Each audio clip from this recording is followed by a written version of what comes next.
I've known Kit for ever since I've been here at the university. She started when she was 12.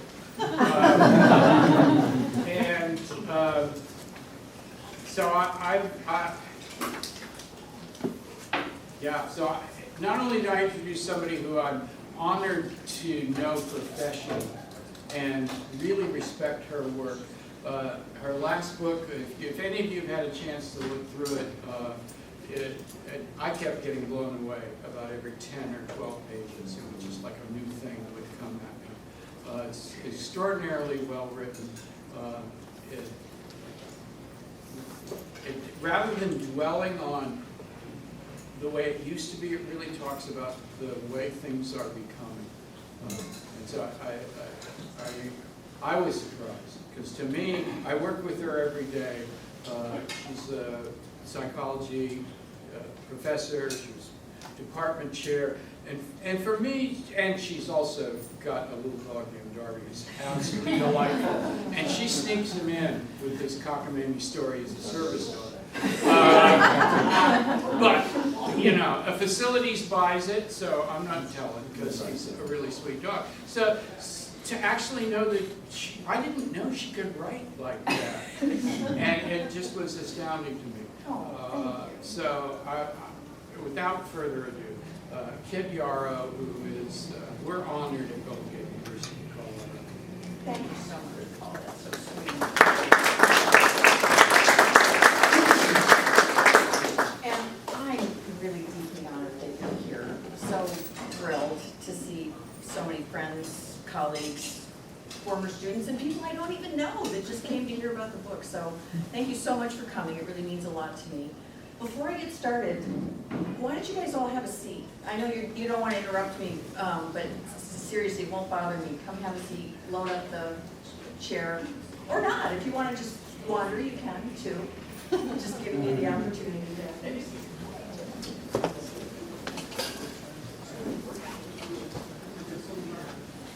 All right. So I thought what I'd do is just give you a really brief overview of my book and what's in it. And then I'm giving a longer presentation at the Commonwealth Club on June 23rd. If you want to learn more, you can come then. Or, even better, you could get the book. I'm happy to sign it. And learn everything. Well, the premise of the book is that the world has really changed a lot. And I point out and document 3 massive sociocultural shifts. And because of these changes, our psychology has changed. Now, since what we buy, how we make decisions about what to buy, what we want, the needs we have are all related to psychology, they are obviously going to be a big influence in the marketplace. And that's what I hope to do with this book, is kind of document how we've changed psychologically and then apply it to marketers. So the first thing that I think is so important is that marketers tend to want to use what's gone on in the past to predict the future. Well, we all do, right? We do that in every aspect of our life. Well, that recipe bombed last time, I won't make it this time, or that gal turned out to be not so great, I won't hang out with her. I mean, we use our past experience, but right now the past is really no longer prologue when it comes to marketing. You know, we can't rely on the way that consumers have behaved in the past in order to predict the future, and we need a new game plan. So just briefly, here are the 3 major shifts that I've documented. One is technology. Now, wherever I go and speak to marketers, I get a lot of information and a lot of questions about how are people using their smartphones to go shopping, and how much do they buy online, and what are they doing with their technology. So I'm really less interested in that than I am what technology is doing to us. So I think our use of technology has had a profound effect on our psychology. It's changed how we think, that being with shorter attention spans, more distractible, a higher bar for stimulation, because in some ways we've become kind of used to a lot of stimulation. It doesn't work anymore unless we get higher doses. It's affected our relationships, not for the better. A lot of people really document a sense of isolation that's related to their use of technology as a source of nurturing, when it's really not. You know, we don't respond to people with the same level of empathy that we do online, that we do with people in person, and all sorts of other ways. So I've got about 6 or 7 different things in that first chapter on technology, mostly other people's research that I've just harvested and put together in a usable fashion for marketers that show how we're psychologically different because of our use of technology. But suffice it to say, how we think, what we want, how we feel, how we relate to others, all these things have changed because of our use of technology.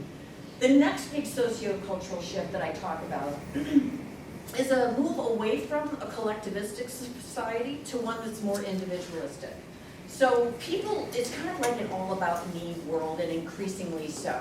And when I say world, by the way, let me stop for a moment and tell you that all my research was in the US. So even though I do occasionally go to other places, I can't speak with authority on the rest of the world. This book is really on the US only, so. Anyway, at least here in the US, it used to be kind of that you would know your neighbors, that you would share common media, common television shows, common experiences, that there's a set of values that really everybody kind of subscribed to, or most people did, or at least there was strong social pressure to subscribe to. And for better or worse, there's many great things about more individualism, but there's also, I think, a hole left in a lot of people's hearts. There's an unmooring, a way that this disconnection feels unsettling and increases anxiety. So more of this individualism is the second big chunk of the book. And then the last big shift is greater emotionality.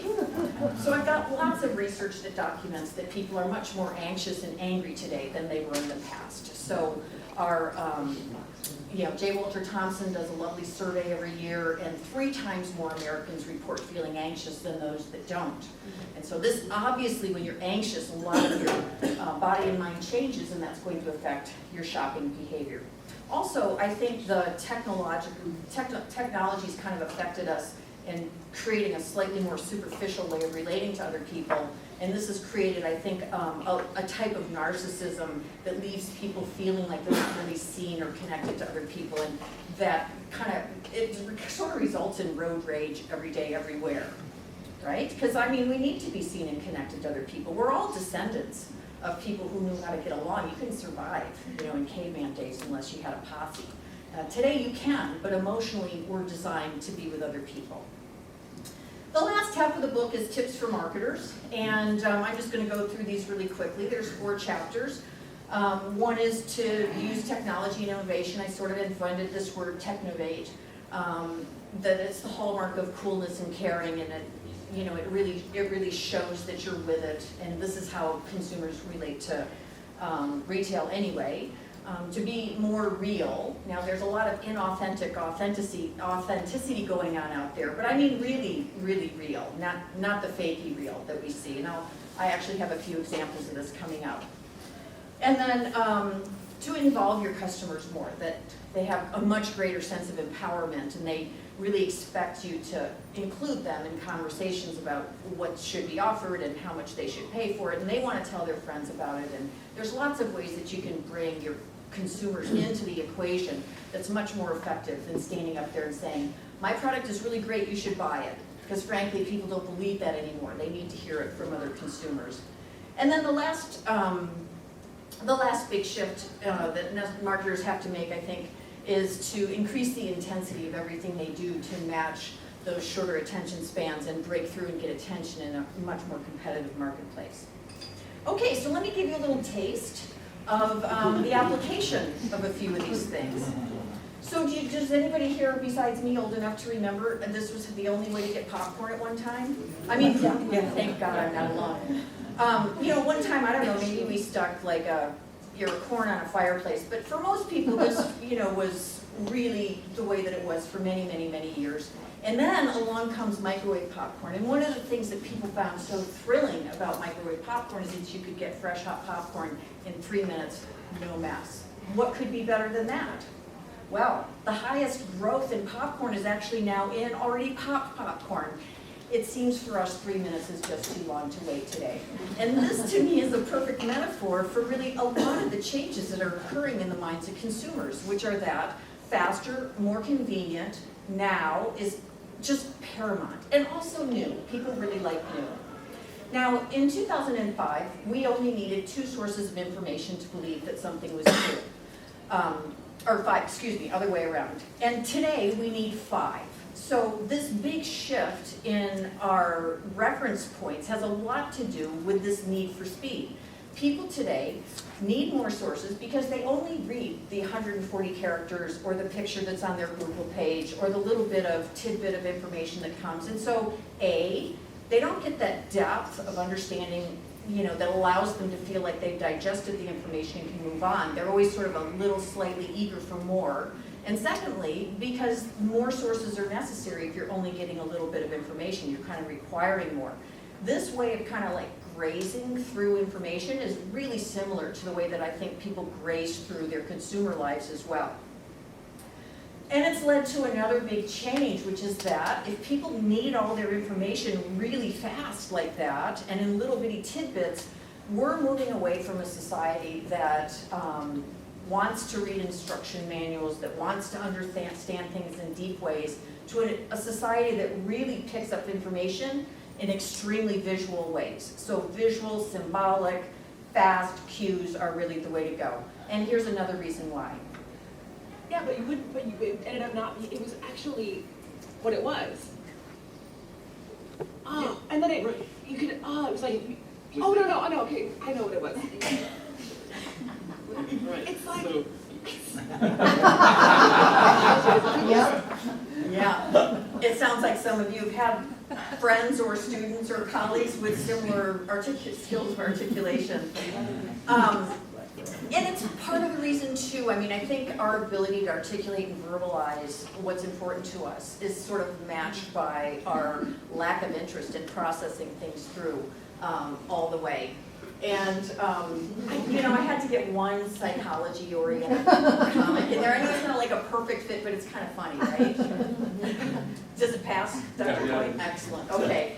It's part of the reason why selfies are so huge and on the rise, because it's a really fast way to communicate what you're doing rather than to explain it, or God forbid you might call and tell somebody, or even like forget about it, go and meet somebody and talk to them face to face. And it's also part of the reason why Pinterest, I think, is mushroomed in growth, because people really enjoy learning about products and other people through the things they have with quick visual snapshots. Okay, I think I've made that point, right? For marketers, it means that what you do speaks louder than what you say.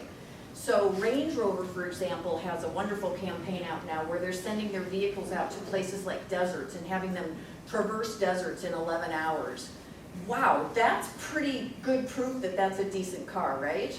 And then they had another one where it drove across the Antarctic. Now this is effective because A, they're showing, they're not telling. B, because this is so interesting to people that's had massive YouTube popularity and pass along, they haven't had to take out a single ad to support this claim. They let their consumers do the talking for them. Here's another example.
Before I go any further, I'd like you to know this is the first time I've ever shown a striptease during a presentation, and it was successful. I'm going to do it over and over. But the point behind all of this really is the engagement that you get with consumers by having them involved in it, and the surprise pass-along quality of something like a video is so much bigger for this water company than really seriously any advertising that they could pull out of their hats. It's also another reason why being much more benefit-driven rather than attribute-driven is even more important than it ever has been before. So, you know, for a long time, marketers have been really pushing the claim, like, don't talk about the attributes of the product, just move right into what the benefit is. And surprisingly, it's just taken forever, I think, for marketers to get on that. Right now, there's no way to win without it. So, for example, is anybody here looking for a diet margarita? Wouldn't it be so bad, right? Or how about diet popcorn? Or diet ice cream? It all sounds bad. That's what these things are, but because they're called skinny, which is the benefit rather than the attribute, they sound really great and really fun, right? And that's kind of the cut to the chase sort of marketing that works today. And so does, I think, instant gratification. So somebody walking along down the street sees a color that they like and they're able to take a picture of it with their camera and then be able to find matching nail polish to that color. That's in our near-term future, and it's that sort of I want what I want when I want it mentality that resonates with consumers today. Here's that trust barometer I was telling you about, and you can see that consumers really don't trust anybody. This is just, you know, do you trust our politicians and business leaders to be able to solve problems, be ethical and honest? I mean, look at those numbers. It's just kind of sad. And if you look at the future, it looks even worse, because with every generation, the trust level is even lower. So down to Gen Y, you know, I think that we're not looking forward to trust increasing anytime soon. The result of that is a consumer group that really walks around very wary and guarded. Trust is given to people like me. So it's kind of changed from being able to trust my religious institution, my school, the media, the government, whatever, to I trust other people that are like me. That's who I trust, and nobody else. And that's what consumers say in surveys over and over and over again. The organizations they thought were there to serve them are no longer worthy of their trust. There's one huge exception, though, and that's Golden Gate. Yeah. And you know what, I'm not just saying that. I really have found that to be true. It is a trustworthy place, and our students trust us, and I think it's because we've earned it, right? And our students are cooler. Yeah, right on. Okay, for the rest of the people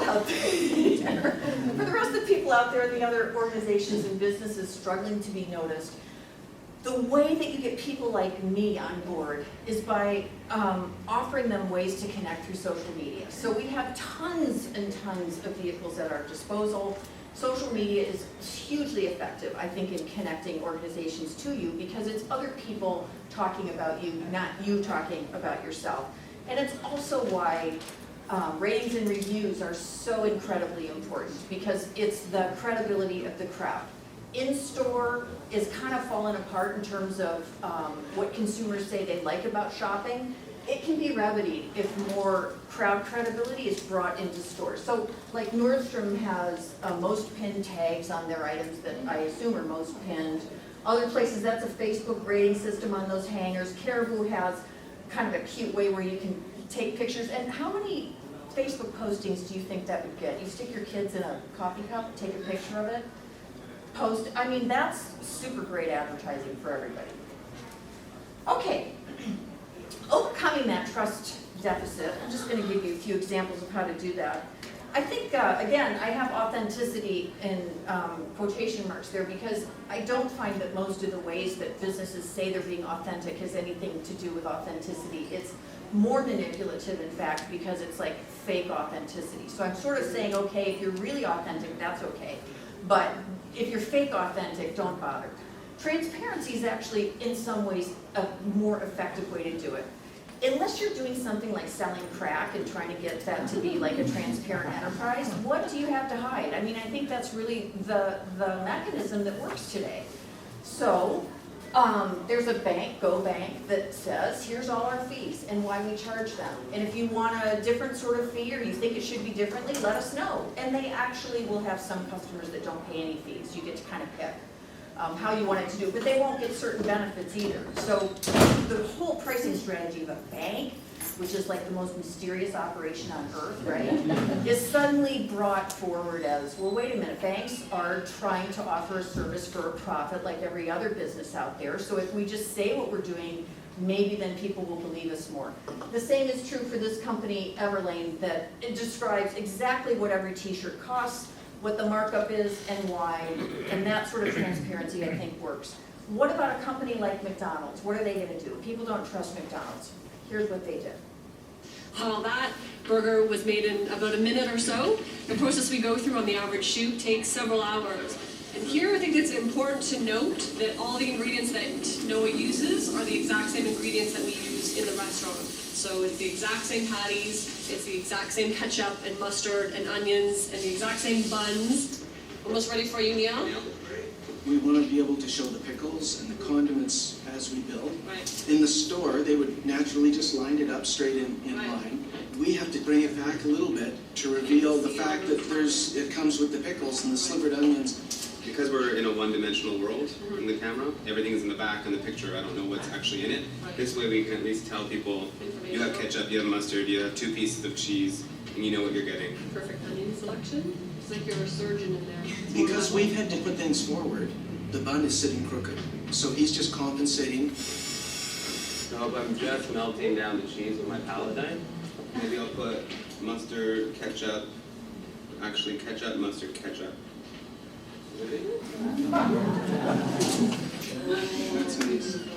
The burger looks pretty good as is. I don't think it's going to need much retouching whatsoever. Let me introduce you to Stuart Murray. He's going to take the side-by-side comparison and do a little finessing of the product. Less amount of retouching that we do to something, the less perfect it looks, but actually it looks more appetizing and more convincing.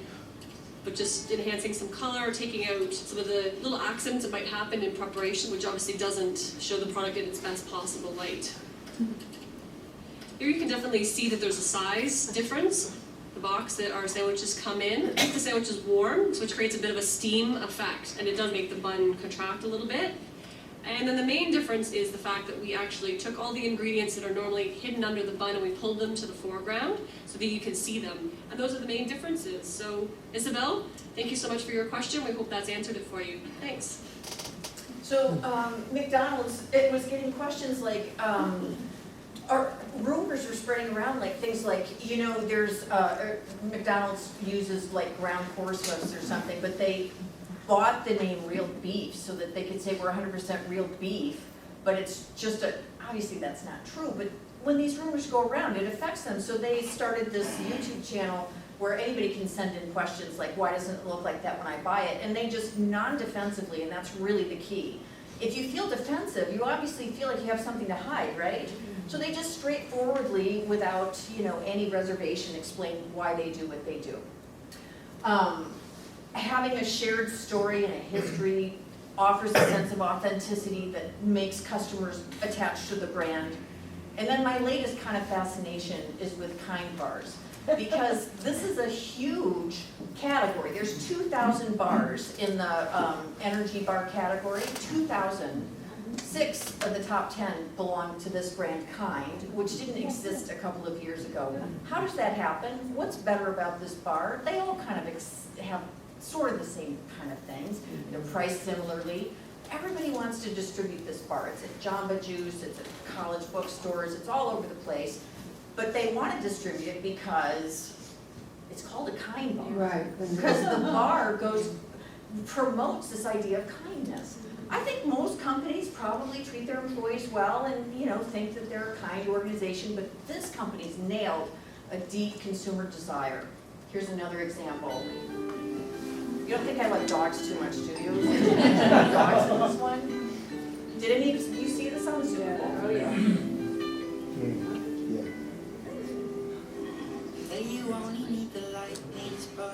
I can't watch it, I always cry.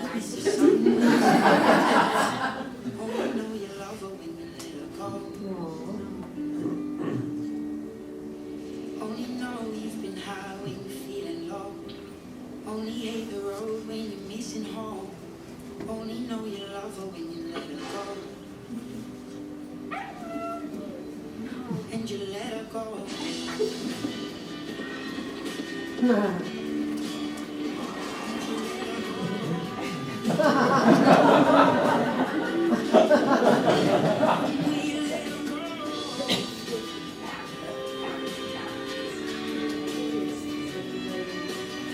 Shouldn't have watched it.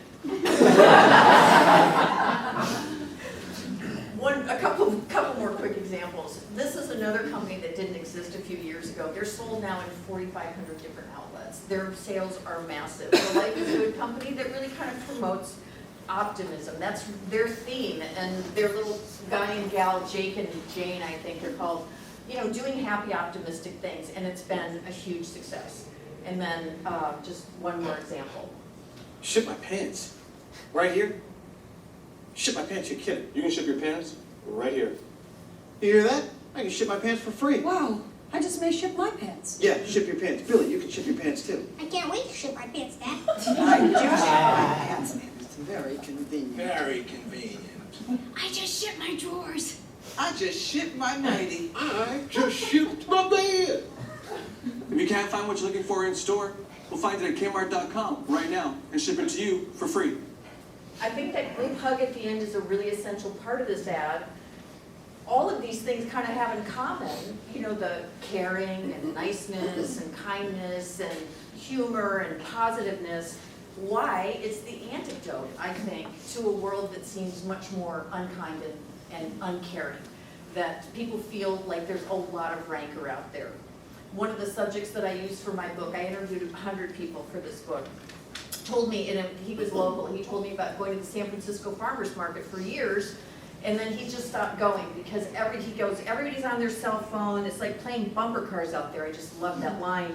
And I feel like I'm alone at the farmers market, and I think that's really kind of common, that more and more people do feel like they're kind of isolated and alone and invisible to other people. And when that happens, it threatens our sense of crowd security. It threatens our sense of belonging, and I think it brings out the rudeness in everybody.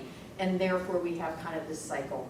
It's also not reinforced, or it's not negated by deep friendships. Some years ago, the average American had 3.8 friends, and today they have something like 1.6. And a lot of people say, I have 450 friends on Facebook, but we all know that those aren't nurturing friendships, that you have to be face-to-face with people. You know, two real friends are better than 450 online friends any day. And a lot of people are giving up one for the other. So the rudeness, rancor, sense of invisibility, really the antidote to that is human connection. And that's what I think people are not getting as well. Okay, so the last one is the anxiety. We talked about how much that's increased, and that's created a new way of shopping. We know that when people are anxious or stressed, they respond, it's usually a response that's kind of caveman days related to feeling like you're going to be chased by a bear. So we're not chased by a bear today, but our body responds as if we are. The sources of stress and anxiety are similar, create similar physiological responses to those we would have had if we were being chased by a bear. So in other words, resources from our brain, calm logical thinking, is replaced to some extent by autonomic nervous system arousal. So when people are shopping, their bodies are getting, in other words, some of the juice that 10 years ago brains would have gotten when they were shopping. So it's kind of a shift, and I'm not saying it's whole scale. Nobody's shopping afraid of a bear or with the same physiological response. But even incremental changes do affect. Has anybody been shopping and you sort of zone out, you kind of, you know, you feel like it's harder to make decisions? This is, I think, part of the effect of chronic stress. So our senses are getting a little bit more of the juice these days. Now, which of these waitresses, assuming that they all had heads, would receive higher tips than the other waitresses? You already know, don't you, John? Two. Pink girl? Pink? Yeah. Anybody else? First one. Oh, goody goody. The red girl wins. So waitresses wearing red, this is like my favorite study of last year, get 16 to 24% higher tips than waitresses wearing any other color, and here's where you're gonna know why. By men, not women. And if she's wearing red lipstick, she gets even higher tips. So, oops, I went too fast. I missed my kiss. Okay, well, never mind. So red is a really potent symbolic color, especially for men, if women are wearing it. And it's part of the way that we rely on our senses in order to understand the world, and it's part of what happens when we go shopping. We're kind of, our sensory acuity is increased, which means that we reply more and respond more to visual stimuli and symbolism than we would have 10 years ago. So for example, did you know that if you're eating a cookie or a crumbly biscuit of some sort in a room with a lemon scent that you'll make less mess than if you were not eating it in a room with lemon scent. Because again, we make that unconscious symbolic connection between lemon and cleanliness, and we find ourselves being tighter. I know, Barb's back there like, no, it's true, yes. If you're holding a hot pad when you're asked to say how much you'd be willing to spend on a pen, you're willing to spend 36% more for a pen when you're holding a hot pad in your hand than if you're holding a cold pad in your hand. And when it's a sunny day, everything is more optimistic. Until we say, are you more optimistic today because of the sun, in which case then people go back to their normal level. So the cue is that all of these little symbolic cues really do affect us, and I think today even more than they did 10 years ago because because of our heightened senses responding to anxiety. Okay. What's that hot, cold, and Yeah. buying a pen?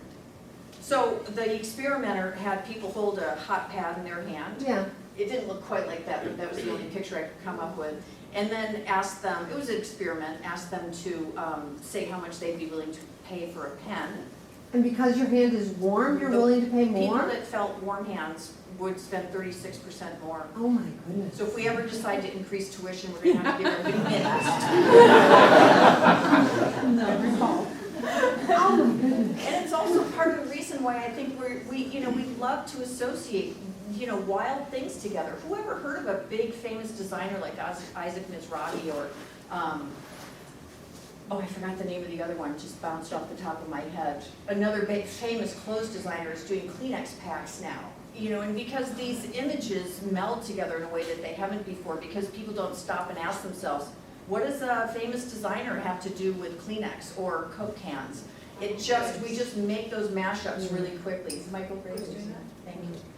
And then Fearless Felix and all of the other extreme athletes that Red Bull has sponsored have resulted in a reputation and a rub-off image for Red Bull that led consumers surveyed to say that they were one of the sponsors of the Olympics. So if you listed all the sponsors of the Olympics, Red Bull was number 6 on the list.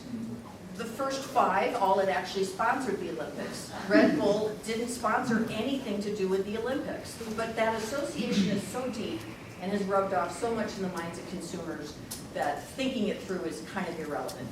The greatest symbolism of all result is around bargains, that people are so crazy for bargains. It's a symbol of value, and it allows consumers to feel like they can trust.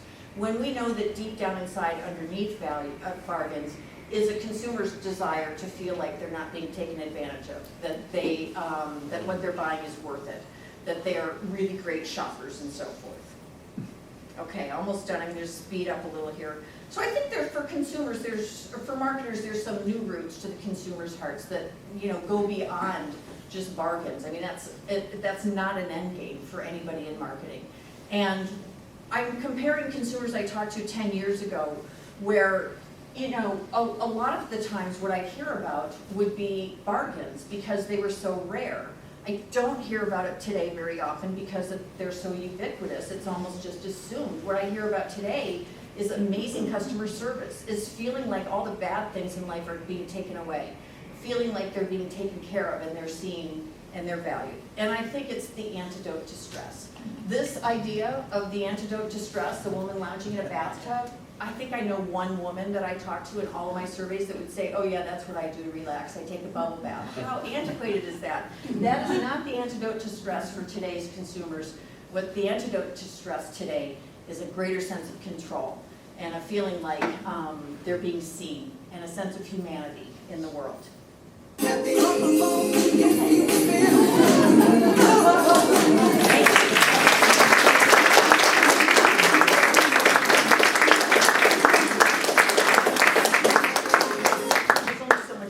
We can take. So I'm going to hang here and answer any questions you have, sign any books you want, chat with you. I see some people came in I'd love to say hello to.